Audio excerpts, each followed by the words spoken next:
안녕하세요. 재미있는 웹툰을 소개하고 추천해드리는 툰슐랭입니다. 장르는 불문하여 소개를 해드리고 있고, 기승전결에 전개가 개연성 있게 매끄러웠는지, 갑작스러운 용두사미의 엔딩은 아닌 것인지, 혹은 아직 완결이 나진 않았지만 웹툰의 주제나 소재가 흥미롭고 매력적인지 등의 작품성과 개인적인 제 취향과 선호도를 곁들여서 평점을 남기고 있습니다. 어디까지나 저의 목적은 웹툰을 평가하는 것이 아닌 아직 모르고 있거나 무심코 지나쳤을 재미있는 웹툰을 여러분들께 추천드리는 것입니다.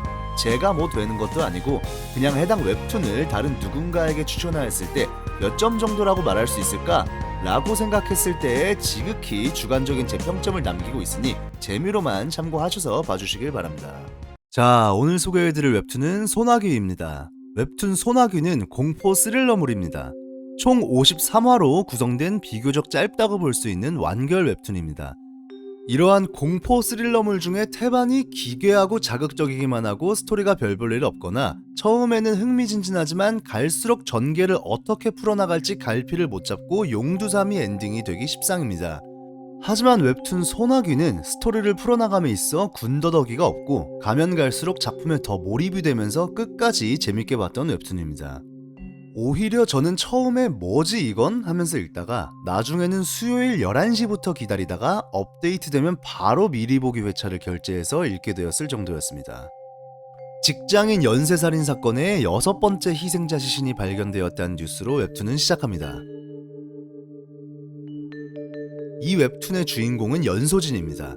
연소진은 94년생으로 26살이며 평범한 회사원입니다. 회사를 다니면서 유튜브로 직장인 브이로그도 취미로 찍고 있습니다. 회사에서 찍은 영상을 연소진의 친구 문다정이 편집을 해주고 유튜브에 올리며 채널을 관리해주고 있습니다. 문다정은 진짜 친구라기엔 연소진에게 묘한 열등감을 느끼며 질투를 하고 있습니다. 그리고 퇴근하고 집으로 들어온 이 남자, 연소진과 동거를 하고 있는 그녀의 남자친구 양재은입니다. 잘생겼지만 문신도 있고 상당히 불량해 보이는 양재은은 그다지 다정해 보이는 사람은 아닙니다. 그런 양재은과 유튜브 라이브를 켜고 주말에 드라이브를 하면서 데이트를 하던 연소진은 경찰들이 많이 와 있는 사건 현장을 우연히 보게 됩니다. 이젠 자극적인 소재로 승부를 봐야 된다는 압박을 자신의 유튜브 채널을 편집해주는 문다정으로부터 받은 연소진은 차에서 내려 사건 현장을 가까이서 촬영하게 됩니다. 그런데 사건 현장에 있던 형사 한 명이 연소진을 발견하고 다가갑니다. 그는 연소진을 알고 있었고 자신이 기억나지 않냐며 물어보지만 연소진은 누구인지 기억을 못하고 있습니다.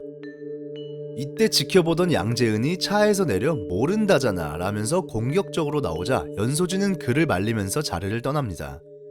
주말이 끝나고 회사에 출근해서도 자신을 아는 척했던 형사가 낯이 있긴 했는데 누구였는지 기억이 안 나는 것이 신경 쓰여서 제대로 업무에 집중을 못하고 있다가 직장 상사인 신대리에게 한 소리를 듣게 됩니다.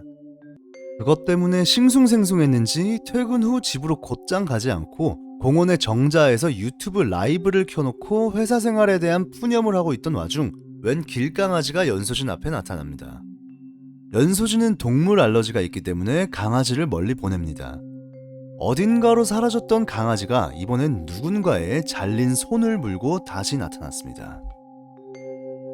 이 때문에 경찰서에 목격 조서를 쓰러 가게 된 연소진은 그때 그 형사를 다시 만나게 되었고 그가 누군지 이번엔 기억이 납니다. 형사는 바로 그녀의 초등학교 동창 김선민입니다. 오랜만에 서로의 안부를 묻고 대화를 하다가 김선민에게 그녀가 발견한 손이 최근 연쇄살인 사건 피해자의 회수하지 못한 신체의 일부라는 것을 알게 됩니다. 한편 양재은은 일하던 횟집에서 본인에게 계속 시비를 걸던 사장을 못 참고 패버리게 됩니다. 그리고 합의금이 필요해서 연소진에게 1,000만 원만 빌려달라고 전화를 겁니다. 연소진은 갑자기 그런 돈이 어디 있냐며 계좌를 확인하다 유튜브 수익으로 2,000만 원이 넘게 입금되어 있는 것을 확인합니다.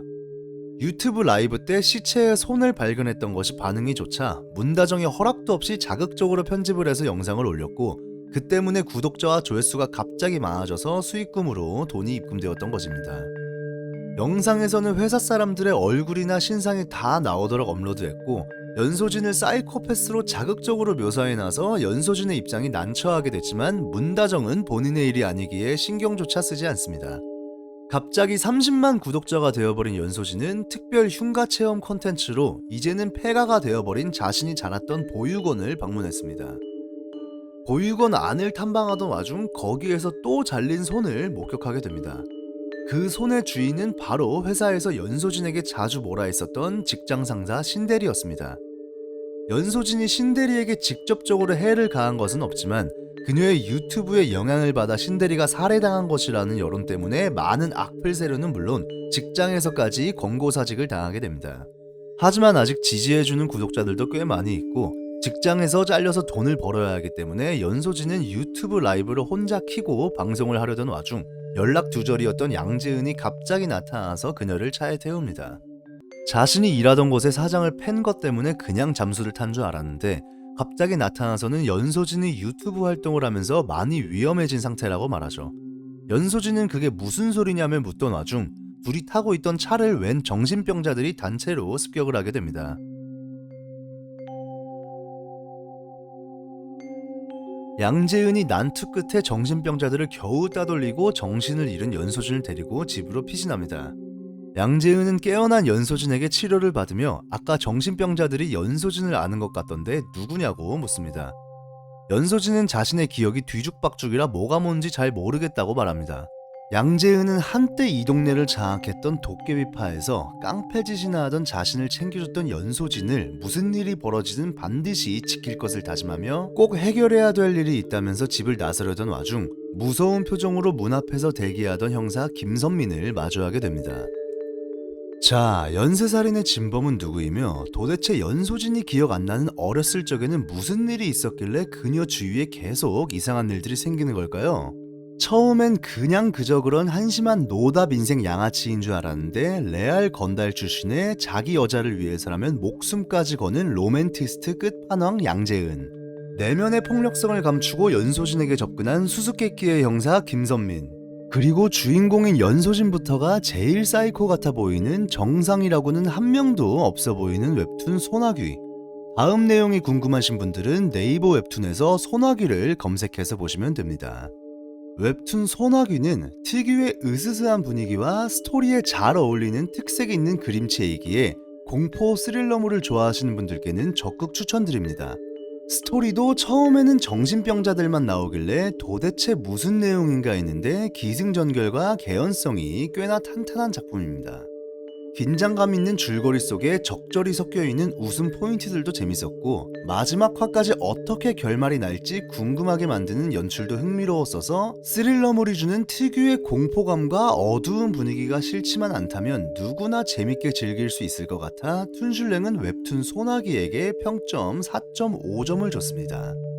작품의 재미나 완성도에 비해 생각보다 덜 알려진 웹툰이라 안 읽어보신 분들은 꼭 한번 감상하시길 추천드립니다.